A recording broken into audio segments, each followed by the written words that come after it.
Welcome to this explainer. Today, we are diving into a truly momentous, historic event. We're breaking down the opening ceremony of the Train the Trainer, or TTT, Community Inclusive Sports Coaches Training Program, which officially kicked off on July 15, 2026. This isn't just an ordinary orientation. It is the launchpad for a massive national mission aimed at building a fully inclusive society in India. The goal? Ensuring that every single individual, absolutely regardless of their ability, has a rightful place on the field to experience health, leadership, and respect. Here's our quick roadmap for today's breakdown.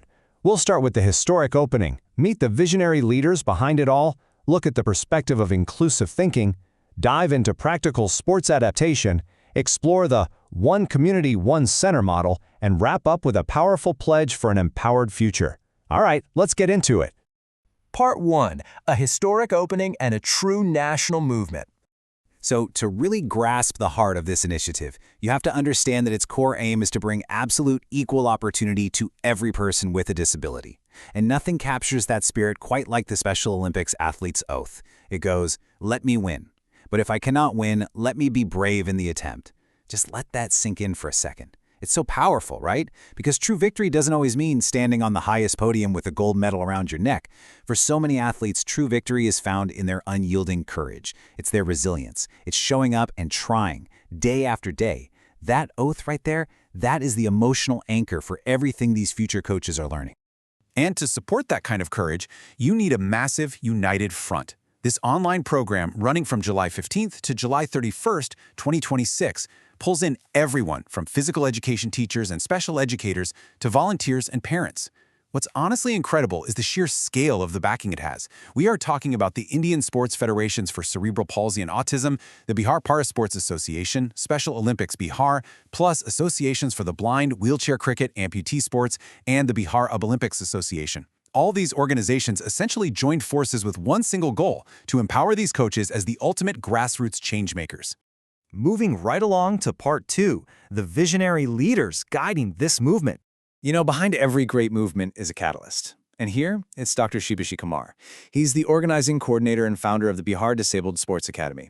And this guy has over 30 years of relentless grassroots advocacy under his belt. He's been fighting for disability rights for over 3 decades. To give you an idea of his impact, he actually secured a monumental legal victory using Clause 3 of the 2016 Rights of Persons with Disabilities Act. Because of that fight, para-athletes now receive the exact same prize money as mainstream athletes, up to 2 lakh rupees for a gold medal. I mean, that is literally what true systemic advocacy looks like. And Dr. Kumar certainly isn't doing this alone.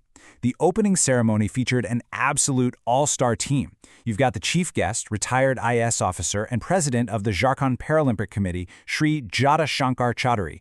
The whole event was guided by Rahul Diyal, an international para-athlete and the captain of Bihar Wheelchair Rugby. Plus, the trainees are learning directly from top-tier resource persons, heavy hitters like Avatar Singh and Usha Monkey, who are both international coaches for Special Olympics, along with special educator Harsh Chaudhary and sports development professional M. Siddharth Singh Rajput. Oh, and of course, a huge shout out to Satyam, Sivam, and Shri holding down the tech support. It's a seriously high-caliber group driving this certification forward. Section 3. The perspective of inclusive thinking. This is where the real mindset shift happens. Okay, so if you're going to be a changemaker, you have to fundamentally change how you view disability. For the longest time, society operated on what's called the medical model. This outdated approach looks at a person with a disability and essentially asks, what is broken and how do we fix it? It puts all the focus on the individual's perceived flaws. But the social and human rights model, which is the backbone of this entire program, flips that script entirely. It argues that the individual is not the problem. The barriers in our society are the problem. So the job of a coach isn't to fix the person. The job is to remove the barriers so everyone has equal access to the game. It's really helpful to visualize this. Think about it like this. Exclusion leaves people completely out in the cold. Segregation creates a completely separate, isolated bubble for them. Integration brings them into the main room, sure, but they're still clustered away in their own little corner. But true inclusion, that's when everyone is in the exact same mix, actively engaged and valued together. True inclusion isn't just letting someone in the door, it's making absolutely sure they are a vital part of the team. Part 4, practical sports adaptation. Let's look at how this is actually done on the ground. So, how do we get to that beautifully mixed circle of inclusion? Well, you transition from philosophy to action. The beauty of this program is that it equips community coaches with real-world practical tools. You don't need a medical degree to make a sport accessible. You just need to know how to adapt. If a player has mobility issues, you simply adjust the playing area or dial back the game time to allow for a bit more rest. For cognitive challenges, maybe you reduce the number of participants in a specific drill so it's less overwhelming. You can swap out standard gear for lighter, softer, or brightly colored equipment. Even changing teaching methods, like using highly visible visual cues instead of just shouting from the sidelines, can be a total game changer. Small tweaks mean absolutely anyone can play. And the payoff for using those practical tools? It's phenomenal.